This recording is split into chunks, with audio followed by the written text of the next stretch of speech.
Welcome to the Sterling Lakes Community Classroom Podcast. Today we're diving into something really special to the Landscaping Committee here in Sterling Lakes and how it's transforming our neighborhood green spaces. Ready to explore how residents took the reins from autopilot vendors and made the outdoors truly theirs? Absolutely. I keep hearing about this committee, but I'm curious, what exactly is the Landscaping Committee's main purpose? What does it actually do that's different from what we had before? Great starting point. The key idea is that the Landscaping Committee puts the community's green spaces under real resident leadership. Instead of the homeowners association just hiring vendors and hoping for the best, that vendor on autopilot approach the committee is made up of residents who actively oversee how those vendors maintain lawns, trees, parks, and other common areas. They don't just accept the work as it is. They set standards, review service quality, and recommend improvements to the community board. So it's sort of like having a group of neighbors acting as quality inspectors and planners for our green spaces? Exactly. Think of it like the committee serving as the board's eyes, ears, and brain when it comes to everything green. They watch over the grass, trees, ponds, streetscapes, all those details that make up our neighborhood's look and feel. Instead of blindly trusting the landscaping company to do their job, residents hold them accountable to agreed upon standards and community priorities. That makes a lot of sense. Does the committee also decide what those green spaces should look like, or do they only check if the vendor does a good job? They're actually involved in both setting standards and monitoring work. A big part of their role is to define clear landscaping standards, things like how lawns should be maintained, how often trees get trimmed, and the upkeep of flower beds and shrubs. They make sure these standards reflect what Sterling Lakes really wants the neighborhood to look like, what we call Sterling Lakes curb appeal. That way, the vendor is held accountable to consistent quality rather than patchy or uneven service. Oh, I get it now. So instead of random maintenance, the look of the community is more uniform and intentional. That must really help with property values? Spot on. When landscaping is consistent and thoughtfully maintained, it enhances property values by preserving that sense of community pride and identity. Sterling Lakes really markets itself on lakes, parks, and master planned amenities. The committee helps protect that identity by making sure entries, main streets, and amenities are visually strong and inviting. Speaking of entries and parks, does the committee also influence design decisions? Like, can residents suggest new projects or improvements? They do. Rather than relying solely on builders or developers, the committee channels homeowners' feedback into actual landscaping projects. This could include entrance upgrades, tree replacement plans, adding seasonal colors, or enhancing areas around lakes and trails. The beauty of this approach is that the landscaping reflects resident priorities such as safety, shade, play areas for kids, event spaces, and water-conscious designs, not just the bare minimum planting needed to meet codes or low-bid requirements.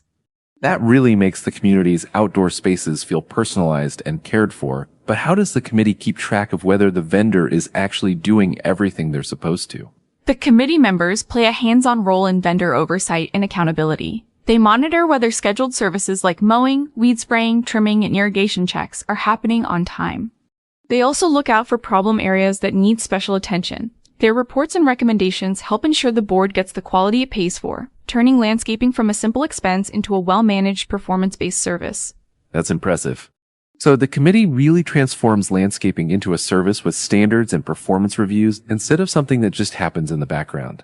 You've got it. Plus, this resident-driven approach brings transparency and engagement. The committee also works on educating neighbors about landscaping standards, approved changes, and how to avoid conflicts with common area designs. This reduces confusion like questions about when a lawn will be cut or why a certain area looks different, and builds trust that landscaping is managed openly and by residents. That's super important. I guess it's easy for people to assume that landscaping decisions just happen behind closed doors or get ignored altogether, but having residents involved must help everyone feel more connected. Absolutely. It's about making landscaping part of the community's brand and identity, not just background maintenance. When residents are involved, they can push for plans that actually match how we use these spaces, whether it's walking, hosting gatherings, kids playing, or community events. This conversation reminds me of how other aspects of community life improve when residents take charge, not just relying on external contractors or top-down management. It's more democratic and responsive. Right. And that's the heart of the Landscaping Committee's mission, shifting from passive service acceptance to active, resident-driven leadership that reflects the real desires and priorities of the people living here. I love hearing how everyday people can influence something as big as a neighborhood's look and feel. Before this, I might have thought landscaping was just about mowing the lawn, but it's really much deeper. Exactly. Landscaping involves thoughtful design, careful maintenance, community feedback, and ongoing oversight. And it all works together to create a beautiful, welcoming neighborhood that people are proud to call home. So if I were a new resident, how would this committee help me understand their work and get involved? Great question. The committee actively communicates with homeowners about landscaping standards, schedules, and upcoming projects. This educational role helps neighbors understand what's approved, what looks best here, and why some maintenance happens when it does.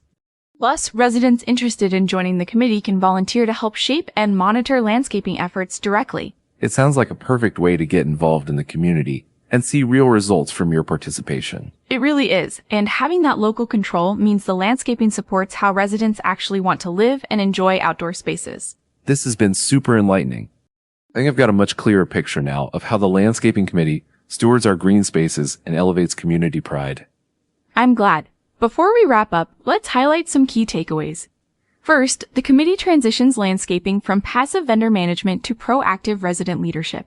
Right. And it sets clear, consistent standards for maintenance that reflect community values and keep things looking great all over. It also plays a crucial role in overseeing vendor performance, making sure services are delivered as promised and quality stays high. Plus, it channels residents' ideas and priorities into actual projects that make the neighborhood unique and enjoyable. Finally, the committee educates and communicates with homeowners, reducing confusion and building trust in the resident-led process. Thanks so much for breaking all that down. This really feels like a model other communities could learn from. Definitely. Sterling Lake's approach shows the power of resident involvement in landscaping to shape not just green spaces, but the whole community experience. Thanks for tuning in to the Sterling Lakes Community Classroom podcast. And remember, if you want a neighborhood that feels like home, getting involved in groups like the Landscaping Committee is a fantastic place to start. See you next time.